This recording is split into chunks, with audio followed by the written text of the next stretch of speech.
All right, Trendsetter, we are here, High Spot Podcast, Buffalo Wild Wings podcast show for Starrcast 18. We are in all-in mode, and we're here joined by Dillon Spears, musician, composer, everything you can think of in the music industry. This man is. He does it all. Does it all, man. He is a, would you say, Swiss Army knife when it comes to the music business. Dillon, how are you? That's one I'm analogy. doing great. Thank you guys so much for having me. Appreciate it. Looking forward to talking to you because, behind some of the wrestlers, and of course they had Jim Johnston here, is the good music, right? Oh, absolutely. And sometimes music, when you put it with the character, it works. It helps. Yeah. It helps build them even more. You've actually helped out Marty with some of his interest music. Talk about that. Talk about that whole aspect of how you decide to do something for that wrestler, for that character, that persona. Well, to be honest with you, in the case of like Marty's music, for example, it was something that I had already done. Okay. So it was just something where I thought, hey, I have a cool idea to do something different with his entrance music, and I was just doing it on my own for my YouTube channel. Yeah. And then he just happened to hear it and thought it would fit his entrance that he wanted to do at Best in the World really well. And so I kind of lucked out in that regard. I am, though, I can't really say who, but I did some music for All In, and that was something where I had to kind of like, okay, what fits this person, based on what they're asking for, as well as kind of just who their character is.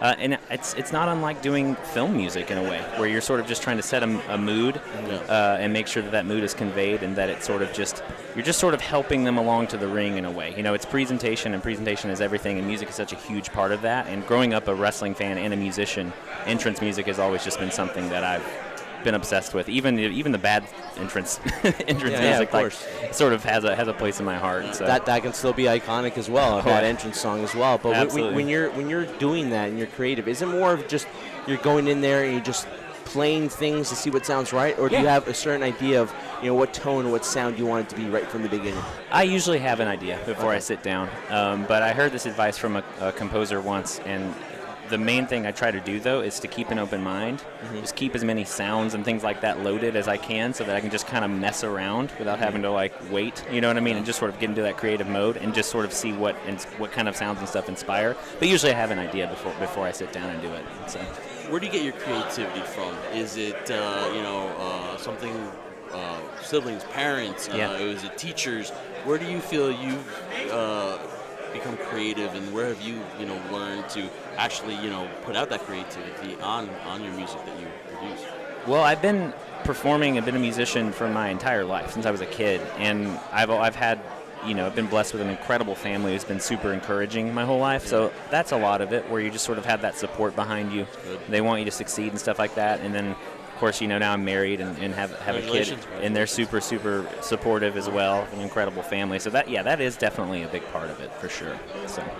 When it comes to the fact that we look at professional wrestlers, that they're constantly on a daily grind. They're living out of suitcases. For you, when it comes to traveling and performing and things like that, how do you balance those things out? Because sometimes Jeff and I would enjoy doing this, although I can't stand them for more than a week. Really, this has been the longest 3 days. Yeah, sure. For me, me too, man. Seriously, Yeah. I can't wait till this trip's over so I can go home and not have to see him for a couple days.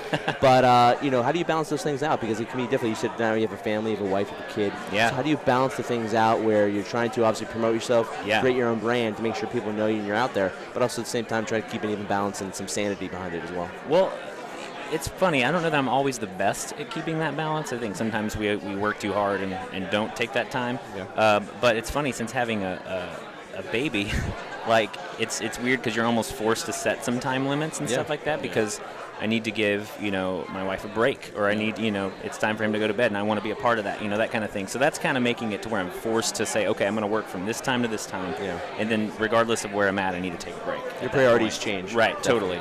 Totally, but that's healthy too, because I would sit there all night if it wasn't something forcing me to get up, and that's not necessarily always the best thing to do. Yeah.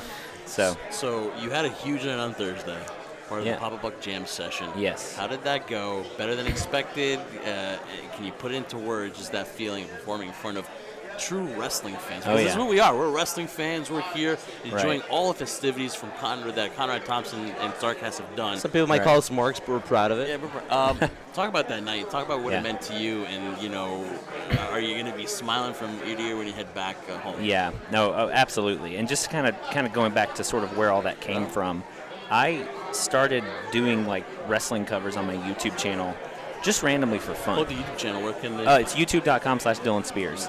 In December, last December, I thought, hey, I have a cool idea for a new take on Kenny Omega's music. So I did it. I put it on my YouTube channel, which was non-existent, and tweeted it out, put it on Squared Circle and stuff, and Kenny retweeted it, and it kind of got some buzz. And I thought, oh, people kind of like this. What if I just did one of these a month?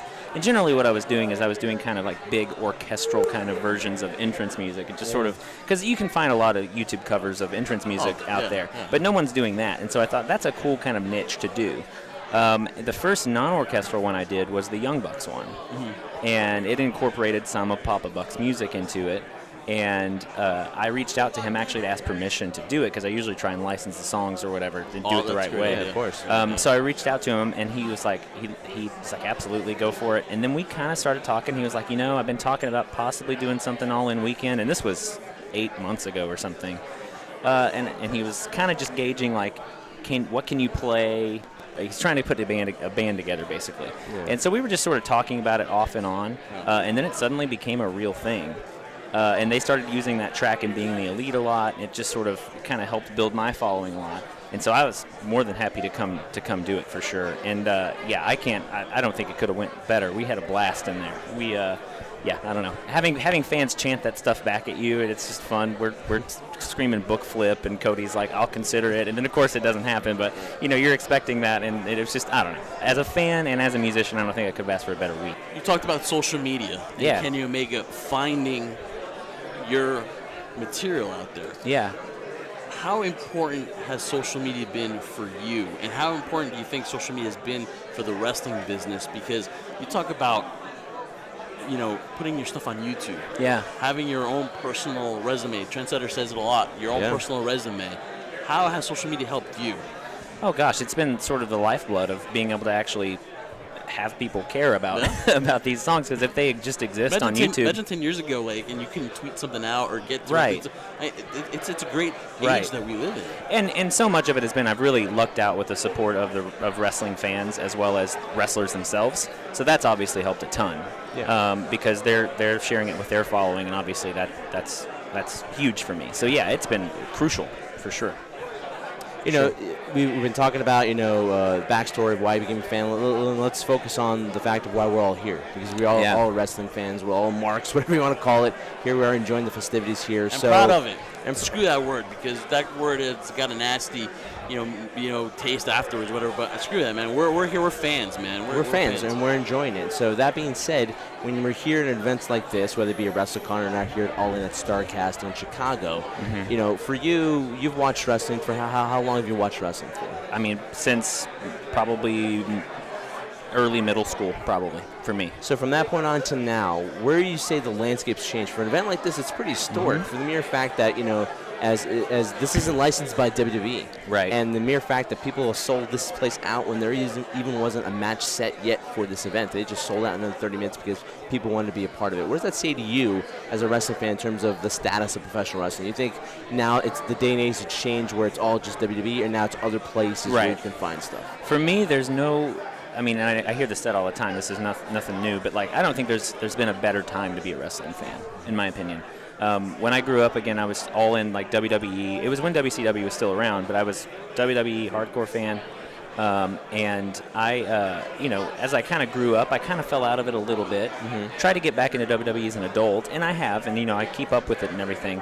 But I sort of have realized that so much of it isn't necessarily always directed towards me. I'm not necessarily their audience. No. And I became a bigger fan of listening to podcasts and stuff when that kind of blew up, and listening to people analyze the business than I was actually watching the product. Yeah. And now with the availability of New Japan, which is my favorite promotion personally, and Ring of Honor and all of these other great promotions that can get their again with social media and streaming and things like that, they can cut out the middleman and they can go directly to the fans, and it's so easy to watch so much great wrestling now and keep up with it. That I'm more into actual wrestling than I ever have been, even when I was a kid. You get it everywhere. And I think you get revitalized by it. Right, and I think look around you, and I think this is the culmination of that. You know what I mean?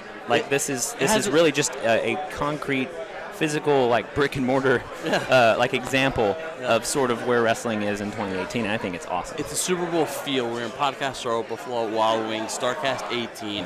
Dillon, thank you so much for giving us your time. You're a busy guy. Oh, yeah, Please plug your stuff, please. Totally. People need to be more aware of you, man. Totally. So you can go to youtube.com/Dillon Spears, and I release a wrestling cover on the 15th of every month. I also release some original stuff, but that's the big draw. Like people like the wrestling covers. If you want to support me on Patreon, it's patreon.com/Dillon Spears, and basically you actually get the track on the 1st. So tonight after All In, I'm dropping a new track over there. Wow, nice. It's just $1, and you get the entire back catalog. You get a download, which you can't get from YouTube, and you get it early. And really, it's just to kind of say, hey, you're supporting, and it just helps me keep doing it. But if you can't do that, YouTube is great. Just go subscribe, youtube.com/Dillon Spears, and Twitter @JDillon Spears. Technically, my first name is Jesse, and I go by my middle name. So @JDillon Spears is where you can kind of keep up to date on everything. And one final one for me, I got to ask you, with all the matches set up on this card, Yep. if you were sitting back and you have to watch one match on this one, what would you be? What's the match, your go-to one? That's a tough one. Not factoring in the entrance music part, I would say Kenny and Pentagon. Yeah, I feel like that's probably a pretty popular answer, but I'm stoked about that. No, the most popular answer we've gotten is Cody and Aldis for. I'm excited about that. But just I'm Kenny Omega has been such a huge part of my sort of enjoyment of professional wrestling over the last couple of years that I'm just excited to see it. So. If you're able to go see Kenny Omega in your town, or he rarely comes to the States, that's what I'm saying. That's the other thing. You got to go see him. Absolutely, he's the guy. He's like the Brock Lesnar in a sense. He's only in the States every once in a while, so guys catch him when he's here because he's in Japan the entire time. Right. No, but he's a nice guy. Brock, I don't know. Yeah. Brock could be Dillon, thank you so much. Thank you guys so much. Man. I really appreciate you guys Thank you so having much. me. Thank you.